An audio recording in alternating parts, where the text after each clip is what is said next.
Hi hello అండి, welcome to my channel. మళ్ళీ వచ్చేసాను. ఇవాళ సెకండ్ వీడియో అండి. నాకు చూపించా కదా మిర్చి బజ్జీ ఎలా చేయాలని, ఇదిగోండి చేయటం అయిపోయింది. దీంట్లో యూజ్ చేసిన పౌడర్ ఏంటి, నేను ఎలా చేశాను చక్కగా, ఇది కాడ కూడా కట్ చేయకుండా ఎంత చక్కగా చేశాను, దీని వివరాలు ఏంటి, ఇది ఇంత టేస్టీగా ఎంత టేస్టీగా ఉంటుంది అన్నీ అయితే ఫుల్ వీడియో స్కిప్ చేయకుండా చూడండి. చాలా అంటే చాలా బాగుంటుందండి. నచ్చితే లైక్ చేయండి. రెండు వచ్చేయండి చూసేద్దాం. ఇలా మధ్యకి ఇలా పోసుకుంటే సరిపోతుంది. స్ట్రైట్గా తీసుకుంటున్నానండి నేను.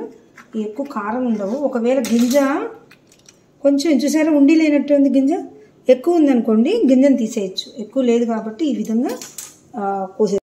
ముందుగా అయితే ఎండుమిరపకాయలు కారంగా ఉన్నాయని కొంచెమే వేసుకున్నా. అలానే ఇన్ని కూడా అక్కర్లేదండి, 2 స్పూన్స్ ధనియాలు చాలు. కొంచెం జీలకర్ర అయితే వేసాను.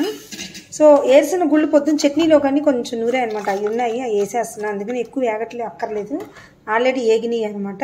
సో కొంచెం నూపప్పు అయితే వేస్తున్నా, అది కూడా 2 స్పూన్సేనండి. ఇవన్నీ బాగా వేయించేసుకుని, ఎక్కువసేపు వేయక్కర్లేదు ఎందుకంటే నూపప్పు మనం మాడిపోద్ది. ధనియాలు కొంచెం వేయించాక ఇవన్నీ వేసా కదా. 2 ఎండు కొబ్బరి ముక్కలు, ఎక్కువ వేయట్లేదని అన్నీ చూస్తున్నారు కదా క్వాంటిటీ. మనం ఎండుమిరపకాయలు ఎక్కువ, అదే మిరపకాయలు ఎక్కువ ఉంటే ఎక్కువ వేసుకోవాలి, ఇది చాలు. సో ఇది కొద్ది చల్లారాక మిక్సీ వేసేసుకుందాం. పొయ్యి ఆఫ్ చేసేస్తున్నా. ఆ పౌడర్లోకి ఉల్లిపాయ టమాటాలు కూడా కోసి ఉంచుకున్నాను అనమాట. గ్రేవీలో అంటే స్టఫ్కి వీలు కుదరడానికి ఈ పేస్ట్లో వాటర్ బదులు వేసుకుంటే ఇంకా టేస్ట్ పెరిగిద్ది అనమాట. సో కొద్ది చల్లారింది, నేను మిక్సీ జార్లో అయితే వేసేసుకుని ముందు మిక్సీ వేసి పౌడర్ పట్టుకుంటా. దీంట్లో అయితే ఉప్పు కూడా వేసేసుకుని ఒకసారి ఇలా మిక్సీ పట్టేసుకున్నాను. ఇప్పుడైతే ఉల్లిపాయ టమాటా ఇలా వేసేస్తున్నాను అనమాట.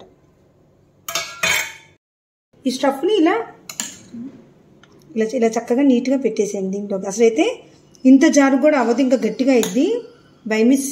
ఒక్కొక్కసారి అంతే కదా, ఏ పని చేసినా మిస్టేక్స్ వస్తుండే. గింజలు ఎక్కువ అనిపిస్తే మాత్రం తీసేసి కింద పడేసేయండి, ఏం పర్లేదు.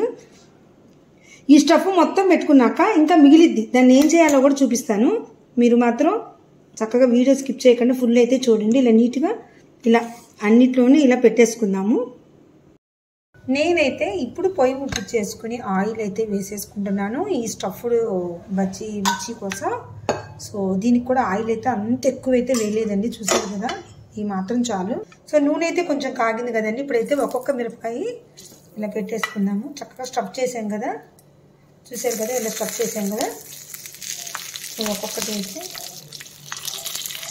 ఇలా పెట్టేసుకుని సమసగ మీద మూత పెట్టేసుకుని, ఇంకా స్టఫ్ అయితే మిగిలిందండి. సో ఈ స్టఫ్ అయితే ఇంకా మిగిలింది, దీన్ని అయితే ఇలా చేతితో తీసేసుకుని కొంచెం ఇలా పైన ఇలా వేసేసుకుంటున్నాను. ఎందుకు పాడు చేతి బాగుంటుంది. మిగిలిన స్టఫ్ అంతా వేసుకున్నాం. దాంట్లో మరీ ఎక్కువ పెట్టుకున్నా కూడా బయటకు వచ్చేస్తుంది కాబట్టి ఈ విధంగా పెట్టుకుని మిగతాది ఇలా వేసేసుకుని ఒక 5 మినిట్స్ మూత పెట్టేసుకుందాం అన్నమాట.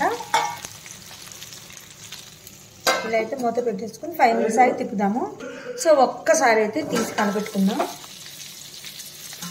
నీట్గా ఇలా తిప్పేసుకుందాం. ఒకవైపు ఆల్మోస్ట్ ఇదిగోండి, ఒకవైపు ఆల్మోస్ట్ ఎగిపోయింది కదా, ఇంకోవైపు ఇలా అన్నీ ఇలా తిప్పేసుకుందాం. ఓకేనా,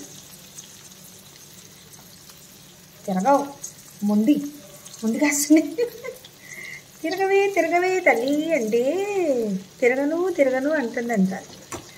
ఇలా జాగ్రత్తగా తిప్పేసుకుందాం. అన్నీ గెరితో తిరగట్లేదు, అందుకని ఇలా తిప్పేసుకుందాం. ఓకేనా,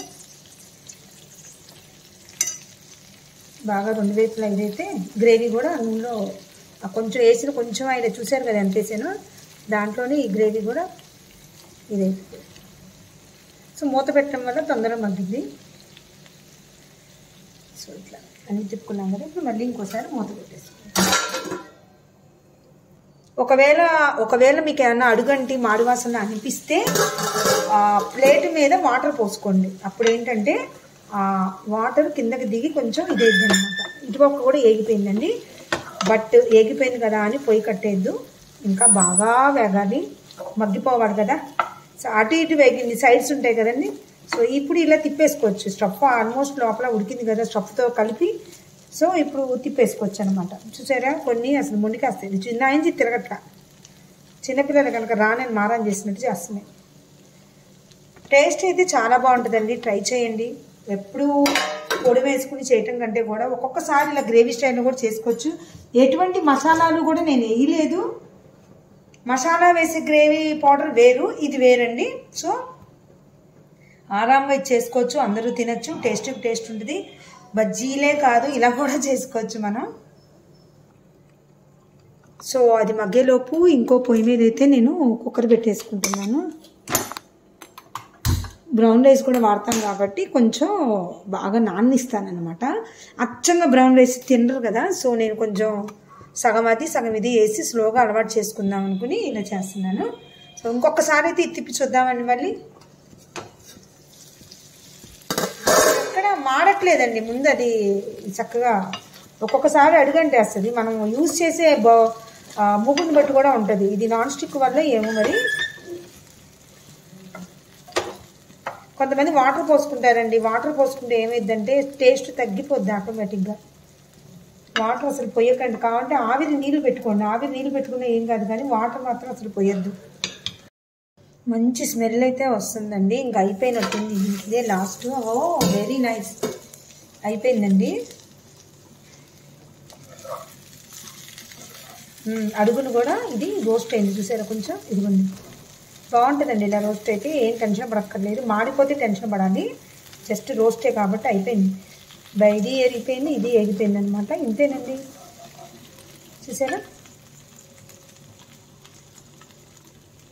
చూసారా స్టఫ్డ్ మిర్చి బజ్జీ రెడీ అండి. చాలా బాగుంటుందండి. నెయ్యి వేసుకోపోయినా పర్లేదు, వేసుకున్నా పర్లేదు. వేడివేడి అన్నంలో అయితే తినండి, చాలా బాగుంటుంది. ఈసారి ఎవరైనా గెస్ట్ వచ్చినప్పుడు చేసి పెట్టండి, ఆశ్చర్యపోతారు వాళ్ళు కూడా ఇంత బాగుందా అని. ఎటువంటి మసాలాలు వేయలేదు కాబట్టి మనకి నో టెన్షన్. సో ఈ మొత్తం మీదైతే రెడీ అయిపోయిందండి. నచ్చిందా అండి? నచ్చితే లైక్ చేయండి, షేర్ చేయండి, సబ్స్క్రైబ్ చేయడం మర్చిపోకండి.